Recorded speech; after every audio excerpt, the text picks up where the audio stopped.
Hello there, Anne here from Zevo Health. Hope you're doing well and staying safe. Thank you so much for joining me again for our masterclass video series on imposter syndrome. So in the last episode, I would have explored different reasons why imposter syndrome might show up in our lives. And in this particular episode, I'm going to be looking at how it can affect us from a psychological perspective and reasons why it's a good idea to name it if it's happening and to acknowledge it going forward. So the type of experience that we might have as a knock-on effect of imposter syndrome, well, there's a number of things that could happen really. It can have a very damaging effect on our levels of confidence. It can affect our self-esteem, issues around self-worth, our value, and then it can also have a knock-on effect around an experience of shame. It can lead to feelings of anxiety and depression as well. So it's something that can be very serious, very distressing.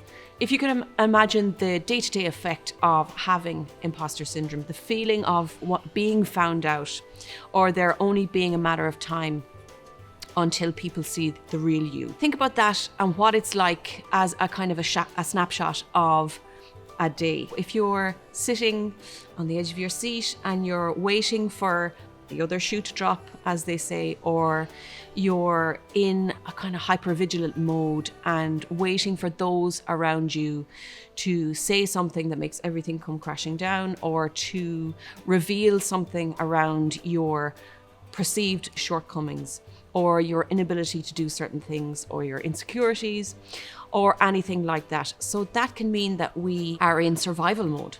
So we're in that mode of being hyper aware of everything that's happening to us. And that can have a really damaging and draining effect on us, not just physically, but psychologically as well. So if this is something that is happening over a prolonged period of time, you can imagine the effect that this has on us. It is good to start somewhere, because it's something that really needs to be looked at, to be seen, to be named, because it can have a limiting effect on our lives. And what I mean by that is it can have put limitations on our experiences. It can really kind of play down our skills. We're not able to kind of sell ourselves in new opportunities and new experiences, and we're not really allowing ourselves to perform to the best of our ability in any given situation. If we are experiencing imposter syndrome, it is something that is in the back of our minds all the time, so it is very hard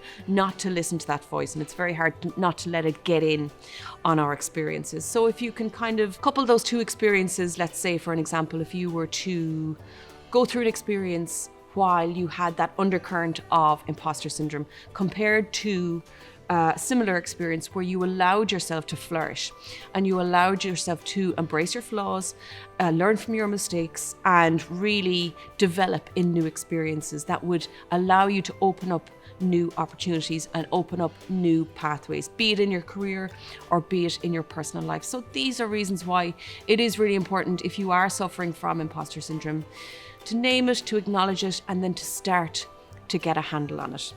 So that's it for this particular episode. In our next episode on imposter syndrome, what I'm going to be doing is looking at what it looks like in a kind of a real world experience, in our lived experience. So what to look out for if you have an idea that you might be suffering from imposter syndrome. So tune in.